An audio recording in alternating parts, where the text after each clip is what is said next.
Det var fortrinsvis tidligere morgen den 8. december. I hvert fald for Bash, som blev vækket af en hissig brug af hans ringeklokke.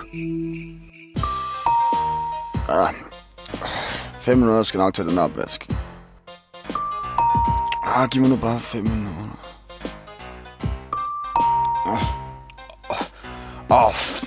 Fuck. Bash fandt morgenkåben frem og fik listet sig selv hen til hoveddøren. God formiddag. Ude foran Bash's dør stod de 2 betjente endnu en gang, som hurtigt sendte et lille ryk igennem Bash, som dog godt var klar over, at nu skulle situationen klares med omhu. Shit, har I ikke lært at banke, altså? Vi har fundet frem til, at der bor en her, der kalder sig Bash. Er det dig? Jeg er en høj person. I er født underdreng af morgensutter.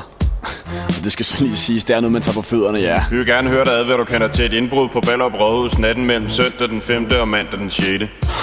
Indbrud? Ej, det er bare ikke på grund af indbrud, forstyrrer min skønhedssøvn, mand. Prøv lige at se på mig. Jeg har fucking brug for den. Vi synes bare lige, du skulle vide, at din punkt blev fundet på gerningsstedet under efterforskningen mandag morgen.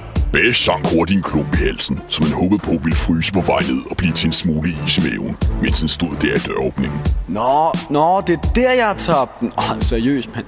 Jeg er lidt helt dagen efter den i går. Jeg var på Rådhuset og se Ove på Dalsgårds Borgmestergade her forleden sammen med en mutti. Jeg kender mødre, altså de er totalt kulturmindet altid. Hvad er dit kendskab til Ove E. Dalsgårds Borgmesterkæde? Den er flot. Skal jeg informere dig om, at det er den, der er blevet stjålet? Og du kender stadig ikke noget til alt det her? Nope, men altså, jeg vil da gerne have min punkt igen, medmindre den er blevet forvandlet til Exhibit A. Nu må jeg lige have undskyld, jeg skal lige ud og trykke en stråle. Bash's afslappede holdning til betjentenes tilstedeværelse gjorde, at de hurtigt gav ham hans punkt tilbage, og efter en lille gennemrodning af hans værelse, sagde de beskeden fortsat goddag og undskyld ulejlighed. Fortsat goddag og undskyld ulejligheden.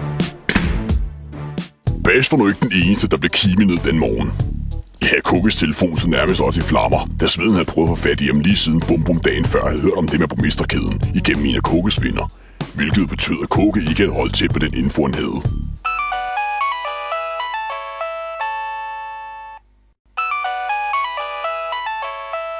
Kukke Network, det er Kukke. Hej, Kukke. Nå, hej Smed, hvad så? The Kukke Network. Ja, det er navnet på mit nye firma, der sælger en masse blandet. Ikke? Yeah, whatever. Prøv lige at høre, Lige høre sloganet. Nej, Kukke. Jeg ringer altså fordi... prøv at høre her. Hvis du har problemer med at få det hjem, så ring til... Ja, det er fint. Ham lige over for Lundegården, der køber det i dag, før det går ondt i morgen. Fint. Prøv at høre her, Kukke. Hvorfor fuck ved alle folk i Frederikssund Rygerklub, det er os, der er kæden gennem en af dine homies, Brian eller sådan noget? Hvad fuck er det? Nå, jamen det er fordi, han arbejder på sådan en støberi ude i Væksø, så jeg har fået ham til at lave en kopi af kæden, så hvis nu mit lager bliver rippet, mens jeg ikke er hjemme, så får de kun fat på en værdiløs kopi. Hvorfor fanden? Den ligner totalt godt, ikke? Og så Brian nok kommer til at tale over sig, fordi jeg har fortalt ham det hele sådan lidt afslappet. Hvorfor fanden har du brugt penge på at støbe en kopi af vores kæde? Det var jo meningen, vi skulle lave kæden, så vi kunne få nogle penge til julegaver og den slags i første omgang. Det er fordi, han skyldte mig nogle penge for nogle snof-film, jeg engang havde solgt til ham, som jeg stadig ikke har fået penge for. Så gjorde han os bare en tjeneste med kæden, når han nu arbejder fast på det der støberi. Hvordan fanden har du fået? Prøv at høre, mig og MP skal ud og spille på skoven i morgen, så vi skal lige have lavet vores show færdigt her i dag. Jeg ringer til dig senere, ikke Smed? Jamen hallo, hvad så med? Ja, jeg hilser de andre. Hej. Hvad skal Kukke bruge den nye kopi af kæden til? Andet en smule ekstra sikkerhed i tilfælde af indbrud. For Bash må flere besøg for uniformklædte betjente, og kan blive ved med at holde dem hen, som man gør. Og hvilke tracks skal MP egentlig øve til showet på skoven? Følg med i morgen.